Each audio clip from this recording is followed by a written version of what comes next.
Hi everyone, welcome back to my channel, or welcome if this is your very first time. This is going to be my June wrap-up video, my Mooing with Pride wrap-up video, and it's going to be a little bit different because it is literally June 15th, and I have been a mess this month. I'm playing catch-up and reading, catch-up and cleaning, catch-up on videos. So this is the intro, but it's also my midpoint check-in because I usually do a video like once a week, like I've been doing them on Sundays every week. Did not happen. First Sunday fell on the 1st. Obviously, I hadn't read anything. And then the second Sunday fell during my trip. I didn't read for 5 days. I had a whole plan to read while I was on vacation. Never even picked up a book. So I didn't read for 5 days.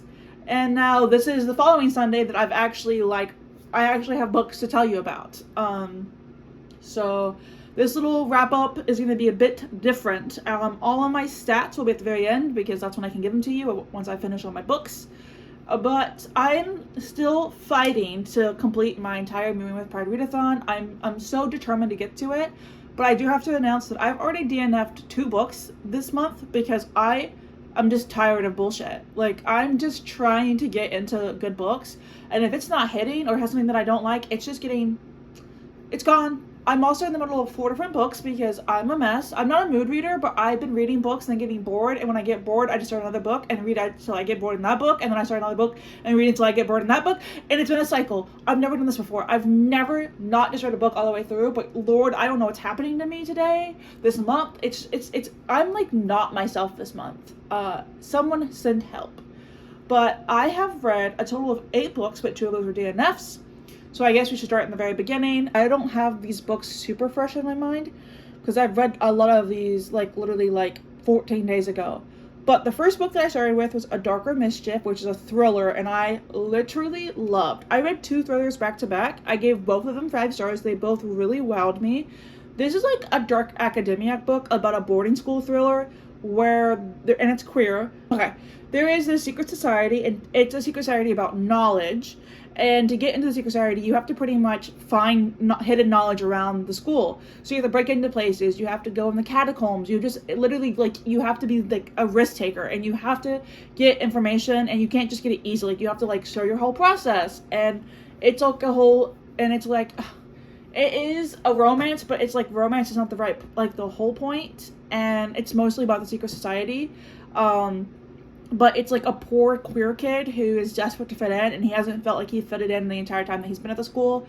But when he learns about the secret society and he gets into it, he feels like he finally fits in somewhere. He becomes very desperate to keep that feeling of fitting in, so he goes above and beyond to wow these people, even though it's getting more and more dangerous, more and more risky, and it's like, when will he stop? Like, when will the line be?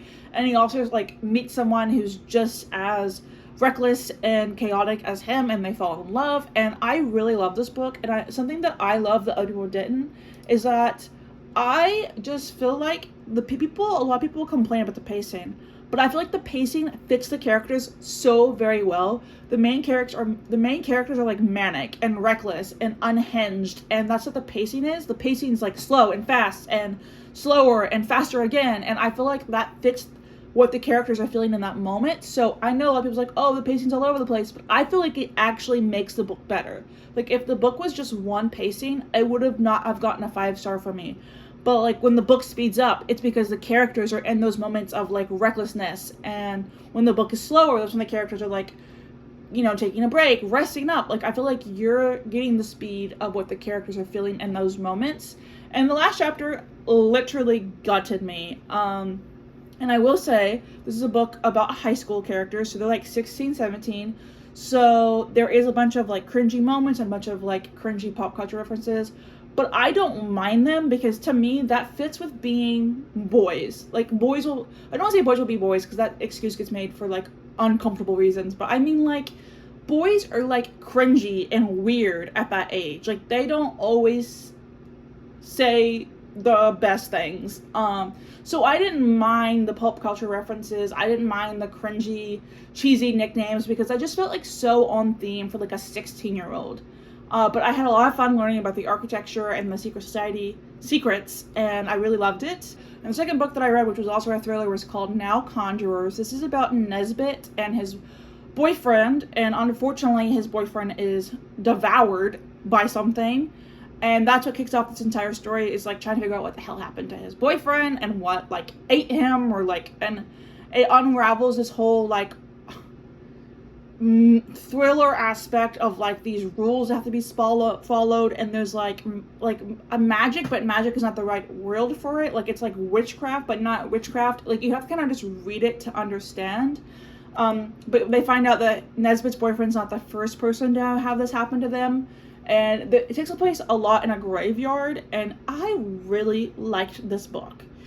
I really did. I don't really have any critiques. What did I say? It's a good thriller for a YA audience, but as an adult, I still felt it very creepy and not easy to work out. I did cry at the end. It has a very interesting premise, is what I said. And I stick by that. I didn't work out what was going to happen. And even as an adult, I was kind of creeped out by some of the descriptions. I was like, this is uncomfortable, because it's like a graveyard, but there's also like some circus settings. And I don't know, it felt like something that could kind of be real in an alternate universe. And I don't know, I really enjoyed it. I gave it 5 stars. And then I had my 2 back-to-back DNFs. I tried to read The Ride of Her Life, and I DNF'd it very early on. Like, I think I didn't even make 50 pages, because I thought this was going to be a cowgirl romance. And I love cowboy romances, so I was like, cowgirl, that should be right up my alley. But it was horrific. The cowgirl is actually someone who makes TikToks with her horses, like she does dances with her horses. And they had mentioned TikTok, like specifically the word TikTok, like 10 times in the first 40 chapters, and I was not loving it. I was not loving it at all, so I DNF'd it. Okay, and the second book that I DNF'd, which I actually didn't even put it as a DNF, I just put it as completed because I was so close to finishing it, was Belle of the Ball. And I DNF'd this because really close to the end, there was mention of Krav Maga, which I don't know if you know this, because apparently not everyone does. Krav Maga was developed by the Israeli military to use against Palestinians. I am very vocally pro-Palestinians. Free Palestinians. I wish that they weren't going through what they were going through, and you should really educate yourself on what's happening in Palestine if you don't know. And I don't know if the author like is about this, but I'm tired of it. Like, authors should be held accountable and do their research about things before putting them in the books. An author should not put something in a book that they don't personally know what it is or what it comes from. So I'm so tired of giving authors the benefit of the doubt. Like, I'm sick of it. Like, you should know what's in your book. Like don't put something in your book if you aren't ready to back it up or own that you put it in your book. So I'm not fully aware if like what her stance is, but I don't even care. So I DNF'd it. Also, the author would not draw a tummy on a character who, to my understanding, was a plus-size character.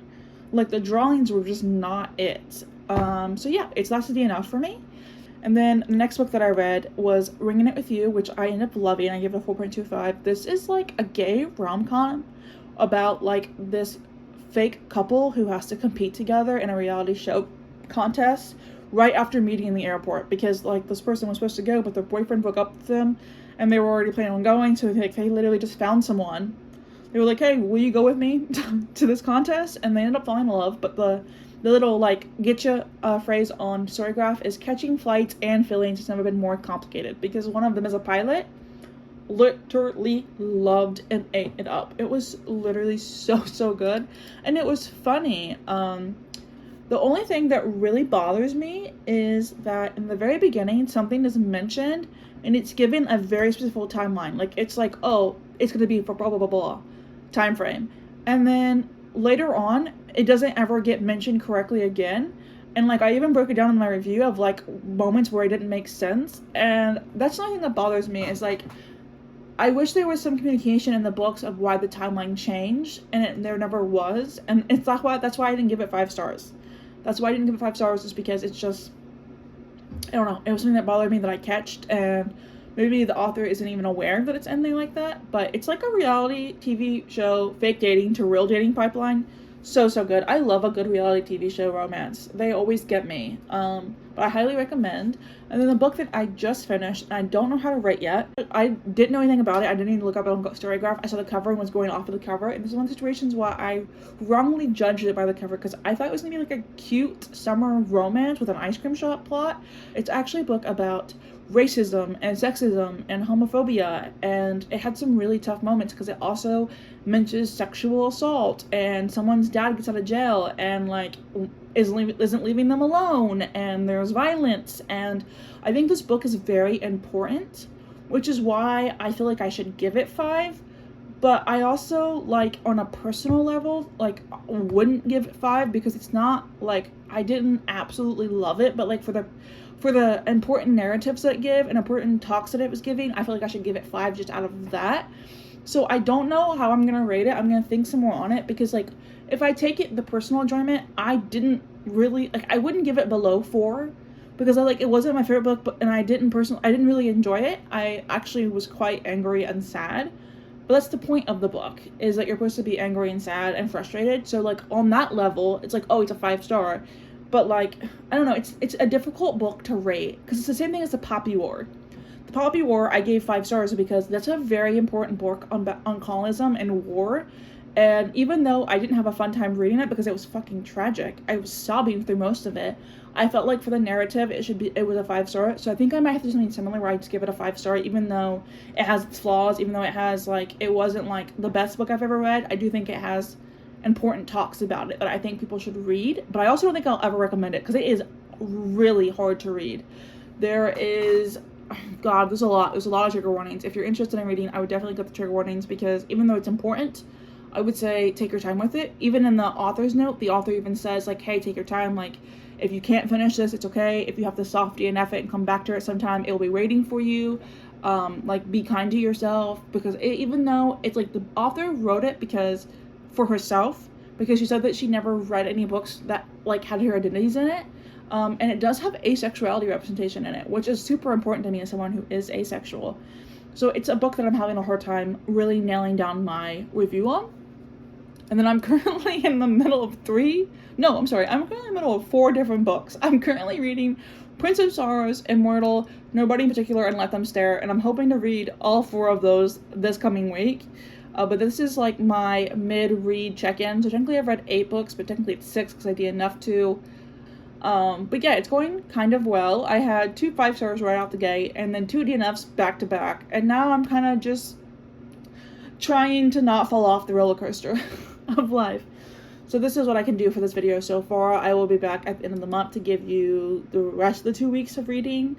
That's how I'm going to break it up, because I could just do next Sunday and then the Sunday after, but I think just for the sake of making it easier on myself, I'm just going to do the 15th, the 1st to the 15th, and then the 16th through the 30th. That's how I'll do this, breaking the video up. So I will see you guys after the 30th, and I will give you my stats and my bingo board completion. And yeah, I'm really excited to see what I end up doing, and I'm really excited to see what ends up being my favorite books. So this is bye for now. Okay, so this is my finishing up this video. It is June 30th, so I finished my last book earlier today, Ignore the Mess. I'm a mess. I've established that I'm just a mess. But I ended up reading 8 other books in the 2-week period. So I think in total I ended up reading like 14 and then DNFing 2. And I have completed Mooing with Pride. So I'm going to go through the other 8 books that I read, and then I'll give you my stats, I'll tell you my favorite books, and then I'll give you like an overview of how Mooing with Pride went. And then it'll be video over. So I think, if I'm correct, I think the next book that I read was Let Them Stare, which was such a fun cover. Like, it had like a dinosaur that was all dressed up, and I was like really excited to read this. And it was quite frankly nothing like I thought it was gonna be. I thought this was gonna be like a silly like contemporary fiction, and this actually had like a paranormal vibe to it. There's a ghost. There's a ghost in this story. So not so contemporary like I was imagining, but it does have non-binary representation. It talks a lot about queer people in the 1950s, I think, 1940s, like early 1900s, where queer people didn't have the rights they do today. And it talks a lot about that and like what it was like for them and the ways that they still found to be like themselves. And I thought it was beautifully done. And I just didn't give it 5 stars because I was a little shocked by what it was, and I just thought that it could be a little more fleshed out. I was wanting a little bit more from it, so I gave it 4 stars. Not a bad rating, but I was expecting to get 5 stars, and it was a little bit disappointing. But overall, really good book. It gave like very cozy, homey, sit by the pool, sit in the park, sit by something, and just relax and enjoy kind of book. So I'd highly recommend it if you want those kinds of vibes. And then the next book I read was Prince of the Sorrows, which is by Kellen Graves. And unfortunately, this is the third book that I read by this author, and it was mid. First book I read by them was mid. Second book I read by them, I loved, gave 5 stars, and this one was mid. So maybe this author isn't for me. I don't know. I'm gonna maybe finish the series. Didn't even realize it was a series until I finished the book, and I was like, that was it? Where's the rest? And then I realized that this is a whole, like, 5-book series. Would not have picked it for this if I would have known that. But it's, like, pretty much, there is these high fae, and there is a human that's living in the fae realm, like, as a changeling, and they need to find some kind of purpose so that they don't get sent back to the human world because, like, their time is, like, ending, but they don't want to leave, so they're pretty much going around trying to get someone to academically endorse them so they have some kind of purpose and value to the high fae so they'll be kept around. And it kind of just gives, like, basic fae romance kind of vibes. Like, it was nothing special in my opinion, but also plot was very good. It's the writing of this author that gets me. The writing is so long. Like, the chapters were like 20, 25 minutes apiece, back to back like that. I was getting very slumpy trying to read it. It's only like 350 pages. Like, I don't know why they had to make their chapters so long. Like, I'm fine with a 350 page book, but break those babies up. Like, don't be afraid to give us more chapters in a book. I would actually much prefer it, because if you're giving me a 20-minute chapter, I have to read chapters all the way through. So that simply means I could only read this book when I had at least 20 minutes to spare. So I just really wish that this author would, like, do a better job with the writing. The plot always hits. The writing needs some work. So maybe I'll continue the series. I'm really not sure if I will, but it's okay. At least I had that one that I really liked. And then after that, I read When the Tides Held the Moon, and this book floored me. I don't know what I was expecting. I simply don't know what I was expecting from this, because obviously there's a merman on the cover, so I know there's going to be, like, the mermaid aspect of it, but I didn't know what to expect from the plot, and this is pretty much, it's giving, like, The Showman, The Greatest Showman, or, like, Miss Peregrine's Home for Particular Children, or just, like, kind of like circus vibes, but it's pretty much these people have talents, and this guy runs a show of showing off their talents, and he wants to catch a merman to add to his show, and the main character is the one that crafts the glass tank for the merman, and then he ends up falling in love with him, because of course he does, and it was so amazing. The writing was great, the representation's amazing, it's historical, and historical romances always get me. It's probably one of my favorite books that I read this month. And then after that, I read Echo Fort, which is the second book in the Sins of the Zodiac series, and I gave this a 4.25, which desperately hurts me. I gave the first book a 5-star. I went into this assuming I was going to get a 5-star. Assumed. I was so ready for it. I was like, I'm going to get a 5-star. And then nothing happened for about 400 pages. This is a 700-page book, which is not new. The Twisted Sisters always write long books, so I'm not surprised by the length. I'm surprised by how little happened for 400 pages. They simply could have put way more action in the first part of the book, or just not had so much of it. Also, I just feel like it wasn't even, like, filler, because, like, some of it was important, but there was just, like, a little bit of, like, important moments and a whole lot of nothing. I do love the multiple point of views, and I do think we're gonna get an enemies to lovers arc, but I don't like the people. I don't like the men. I don't like the men at all. And they'd have to do some serious work to redeem these men for me to like them. Because you know how I'm a big enemies lovers fan? Typically, even if the main character doesn't like the man, I at least like him in some kind of way. I don't even like them in some kind of way. I actually fully fucking hate the main like male options, except for one, and who isn't even like a main character yet. So I'm really hoping that those other two men just and we just get the other guy who's like gonna be the love interest.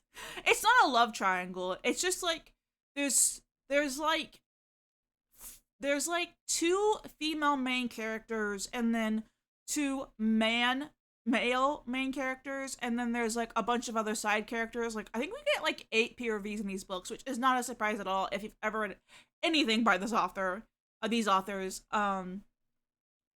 And like it does end on a cliffhanger, but once again, I'm not surprised because that's just the Twisted Sisters way. They always make you have to wait for the next book to really know what's happening, and then you just gotta keep going. And there's gonna be 5 books in this series, so I know I have my work cut out for me. And I don't think the next one comes out until like a whole ass year from now. So it's just, and I usually, like when I have a book that comes out that I have to remember for the next book to come out like a year from then, I write a little like summary to remind myself. Didn't have to even do one because nothing happened. I just like literally put that in my notes. I was like, no summary needed. I have nothing to remember because pretty much everything that happened we already knew, and it was just the main characters learning that information. We already knew the information. So, I don't know. I'm so disappointed. I had such high expectations and this just did not go my way. But it's okay. And then I read Immortal, which was my book club pick of the month, and it ate. It sailed on business. It served on business. It was everything. Sat on business. And I eat everything that this author does. She is the author of the Daughter of the Moon Goddess series. Loved it. 5 stars. All 3 books. This book, 5 stars. She has a book coming out in September. Will probably be a 5-star. This author is like she's in my brain and giving me everything that I need. I was doing a buddy read of this, and my buddy read comments was just me absolutely thirsting over the male main character in this book. I am publicly ashamed to post what I was saying in this buddy read. I would have to delete my whole YouTube account if I put what I was putting in that book club discussion post. It was... That's all I'm going to say about the man. It was so good. The writing is amazing. The plot she gives us is always so good. The world building is always like the perfect level of like a lot of information with a lot of plot, with a lot of like aspects to keep you wanting more, and it's so good. And I know that their next book is a Cinderella fantasy, and I literally cannot wait. Their covers are always stunning, and I always think the covers do the books justice. Like they're pretty, but they actually do align with what's in the book. I loved it, and I'm patiently waiting for my friends to all finish this so we can talk about it together. And then I read Nobody in Particular, and I gave it 3 stars. I think this is my biggest disappointment of this entire readathon. I thought this was witches. I don't know why. I simply don't know why I thought this was witches. Nothing about this really should have told me it was witches, but I don't know why. When I looked at the cover the first time, I made that assumption. And I put this on the TBR thinking that it was witches. And now I just kind of didn't love it at all. It is actually a boarding school romance between a rich person and a poor person. And it was giving like Mean Girls energy. Like literally, like hold on, I put it in my notes. Let me just read you one of the quotes. One of the quotes in the very beginning is, "Oh, she's so poor. I wonder if she can even afford a jacket." And then later on in the book, one of the other characters likes a guy, and they're like at a game. It's like in the UK, so it wouldn't be football, like soccer or whatever it would be called, rugby. And they're like, "Oh, you're gonna go talk to him?" And she says, "No, I'm just gonna stare at his hair. He's got good hair." That is creepy.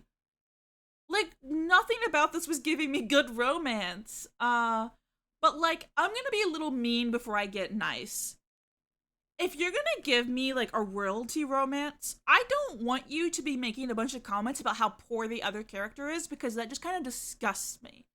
It's not a turn on at all for like rich people to think they're better than other people. Like, I don't like when rich people flaunt being rich, and that's pretty much what this book is like. She was like, "Oh my god, I almost bought you a car for your birthday." And the main character's like, "I couldn't even afford to buy you anything. I'm just gonna play you a song that I wrote." Like, it was such a and it's sapphic. So it's like I had such high hopes. Would have been better if it was witches, but the whole, like, I love a good royalty romance, but I think the whole Mean Girls, you can't sit with us if you can't afford a Louboutin jacket vibes was just ruining it for me.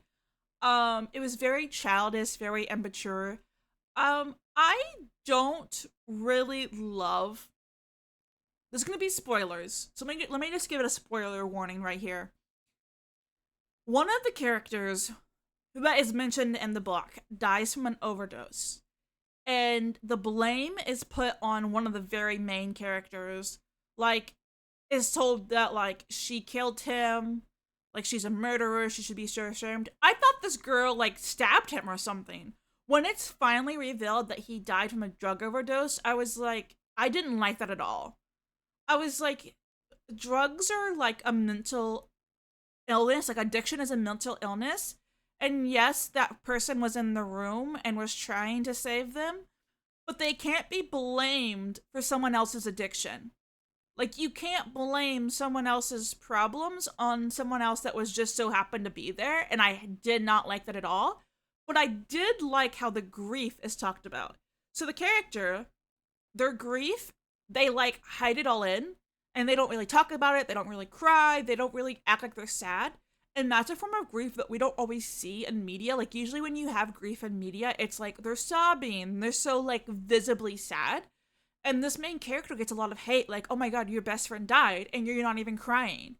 And like, it talks so much about how there's so many different ways to grieve, and not everyone's going to grieve the same ways. And I think that is such an important topic, because even though I didn't love how the drugs were talking about, I do think showing that grief is not linear, or grief is not like the same for everyone, was really, really, really important.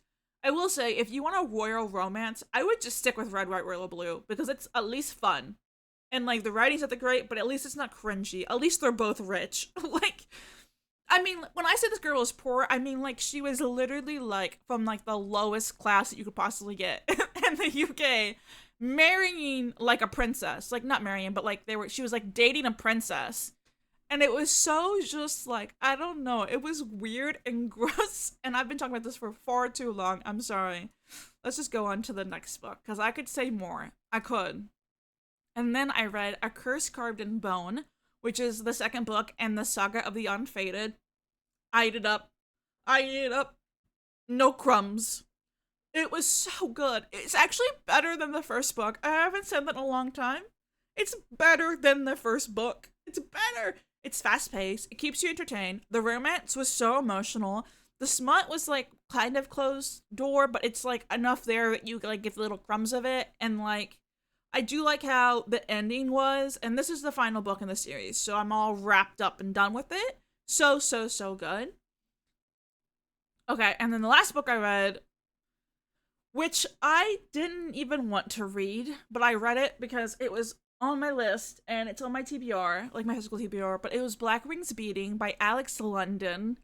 I did not want to read this because of the triggers. This has animal death, which is like my number one trigger. Yeah. It also has child abuse and death and animal cruelty and homophobia and confinement. And this is a YA book. So that's the reason why I read it, because I was hoping, since it was a YA book, I was like, there's no way that in a YA book it could be that bad. Like, there's no way, right? Like, if it was really, really graphic, like, they'd have to have made it like, you know, adult or like new adult. Like, for it to be a YA book, so like, for it to be a book that like 13-year-olds to 17-year-olds could read, I was like telling myself that surely it wouldn't have been that triggering. It was. It was. I don't even know how this book got published as a YA. It's pretty dark. It's essentially about these groups of people that use like birds for different reasons. Like one group like praises them, worships them, like doesn't want them to ever be killed, and like another group pretty much uses them as like a pet. Like, and they do fights with them. Like, do you know like dog fights? It's like that, but with like eagles and owls. And there's another group that doesn't want them to live at all, so they're just going around killing them. And I should have just DNF'd, but I just kept telling myself, surely it couldn't get triggering. I also just think the writing makes it really hard to understand. It felt like very prestigious writing for a YA book. Like some of the sentences I had to reread a couple of times, but I did like that the POVs were broken up differently. Like instead of them flipping back and forth every other chapter, you got like a whole segment of one character, and then the other character was in the next segment, and so forth and so forth. So you got like 100 pages from each different character, which I thought was really cool. But I would not recommend this book if you do not like animal cruelty or animal death, because I'm telling you, even for a YA book, it was a little extreme. You also another thing that was really gross is you had to read about animals like those owls eating like human remains and stuff like that, and no, I should have DNF'd. I'm actually going to make it a rule. The next time I look at a book on Storygraph and it says animal cruelty, I'm simply going to remove it from my TBR. But I was like, I already owned the entire series. I was like, I already own it. I might as well just try it. I don't think I'm going to read it. I don't think I'm going to read the other books. I think I'm going to unhaul them because I got them from the bargain bin. So it's not like I paid a bunch of money. I paid like maybe $5 a piece. And maybe I should just lose the $15 and simply never touch these books again. But yeah, that is the books that I read this month. And it was interesting. Okay, I'm gonna go over my June stats before I get into the Mooing with Pride stuff. So in June, I read 14 books. I read 5,656 pages. It took me about 4 days to finish a book. My average rating was a 4.14, which is really low. It was pretty low. I gave 5-star reads this month, so I'm actually going to pick 2 favorite books. The 2 books that I'm going to pick as my 5-star, I'm going to do one because of the fact that it surprised me as a 5-star, and the other one I'm going to give for the actual Pride representation. And the one that I'm going to give that like surprised me being a 5-star was Now Conjurers, and the one that I'm going to give for the actual Pride representation is When the Tides Held the Moon. Those are my 2 favorite books of the month. Immortal was amazing, but it's not queer at all, so I don't want to pick it as my favorite book during Pride Month. I want to pick a queer book as my favorite book, for Pride Month, pretty much. So even though it was so good, it definitely would have been number 1 in a different month, but I want to spotlight books that were queer, and those 2 both are.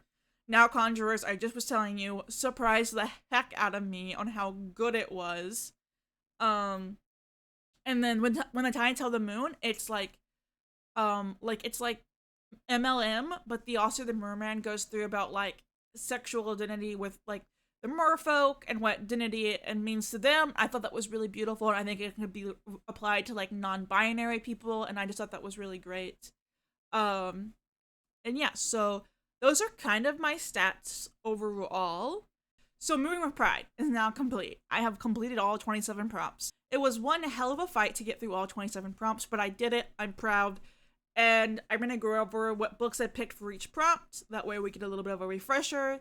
But I will say that when I just checked, which I think I have one friend still entering books, but when I just checked, we were at 26,000 pages read overall, like by everyone that participated, and that's so amazing. I only thought that we would read like 7,000. Like that was like I was doing rewards for like pages read, and my goal was 7,000, and we blew that out the water like 2 weeks in. And when I tell you guys that when I saw that we hit 26,000 books, I almost cried. I was like, holy cow. Like, you guys really exceeded my expectations with this readathon. I made this myself. I made all the prompts myself. I did all the graphics myself. It was an act of love, and I am so happy that so many people liked it. So many people participated. I'm so happy to see everything that everyone read, and I've gotten a lot of feedback, and I'm going to be doing it yearly, and next year I'll have new prompts. Next year I might even have some new rewards for participating, and if we already read 26,000 pages this year, I'm like, what if we read like 50,000 next year? And I'm just so excited. It went so well, like overall, like with everyone participating. Didn't really have any issues with the readathon. I thought the prompts were all really easy to follow. Everyone was able to easily find books for the prompts. Everyone was able to bingo in some kind of way. So I do want to say thank you for participating if you did.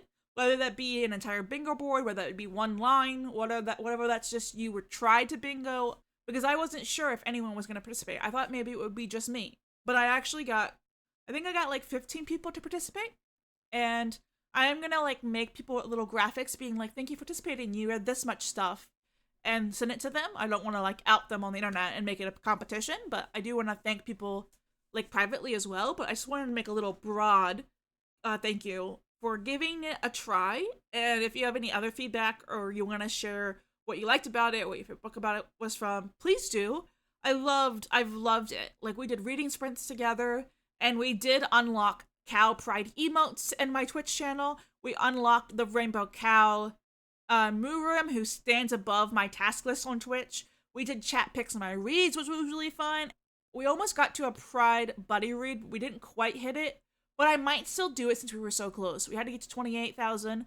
We were like almost at 27,000, and Friday might get us to 27,000. I might just do it, like close enough. But I had truly so much fun. So I'm gonna go through the bingo boards now and like go through the prompts and show you like what all happened in the month, pretty much. Okay. So this was the first bingo board, and as you can see, it's all filled out, of course. So I did Winging It With You for the blue cover. I did Sidelined for the orange cover. I did Napkins and Other Distractions for the pink cover. I did Black Wings Beating for the neutral cover. I did Belle of the Ball for your caller choice.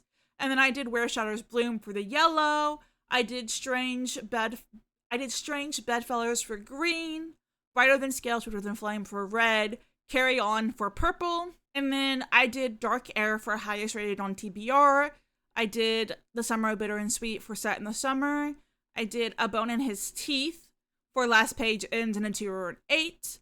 I did Now Conjurers for released in June. I did Melt With You for a non-reader picture books. And then I did They Bloom at Night with a random color generator spin. And Teacher of the Year for the same author has your initial. Teacher of the Year with an author has the same initial as you. Prince of Sorrows was for a book in your favorite genre. And then A Darker Mischief was a search on Pinterest or Google for a rec. And Nobody in Particular was multiple POVs. Let Them Stare was fun cover. A queer author was Homebodies. Read Entirely in the Morning was The Ride of Her Life. Saint was My Free Space. A POC author was When the Tides Held the Moon. Read in Your Comfort Genre was Fable for the End of the World. Read a Romance was I Think I Love You. And Read a Book Outside was The Tea Dragon Society. So those are my completely finished bingo boards. I did all 27. I was pushing. I had to like add up the number of pages and divide it by how many days was left and read that many pages a day. So I was doing like 220 pages a day to get through this all. And I did it. And I'm proud. And if you got anything done, 1 prompt, 5 prompts, 15 prompts, I'm proud of you. And I think you did great. But I will definitely be doing this again. This was seriously so much fun. And I think the prompts that I liked the most was reading the one outside. I really liked the one where you went onto Google or Pinterest to pick a rec. So those were my favorite prompts. You can tell me what your favorite prompts was. But I don't really think I had too many misses. I did have 2 DNFs, and I had that one really disappointing book. I had 2 DNFs and like maybe 2 books that like really disappointed me. But I don't think, other than DNFs, I don't think I gave anything below 3 stars. So overall, a very successful readathon. And I really hope that you've enjoyed this Mooing with Pride wrap-up, June wrap-up. I've already posted my July TBR. It's where Pussycat picked my entire July TBR. So if you're interested in watching it, it's already out. And I'm really excited to do that. I'm going to be doing a wheel spin each time I want to pick a book. I'm also participating in Scallywagathon, which is hosted by my dear friend Allie. By the time this video comes out, it would have already started, but I'm still going to link the stuff in case you want to participate. But it's pretty much a pirate-themed readathon where you can use a map to go treasure hunting, which is also like your prompts, and you like go around this map and you eventually get to the Lost City, and it has lore and stories, and like you can roll dice to see what happens to you, and it's very interactive, and there's 3 different paths, and you can really do it. And it's only like you only have to do 5 books, really. You don't only have to do like 5. So if you're interested in joining, I will have the stuff linked below. And yeah, it's gonna be a really fun time in July. And this video is pretty long, so thank you for sticking it out with me. For an emoji, let's do the mermaid emoji, since When the Tide Tell the Moon is one of my favorite books of the month. That will be a good fitting emoji. But yeah, thank you guys so much for watching, and I hope to see you guys next week. And yeah, bye. This is all from me. Happy Pride Month, which Pride Month will already be over, but happy Pride Month anyways, because you're great.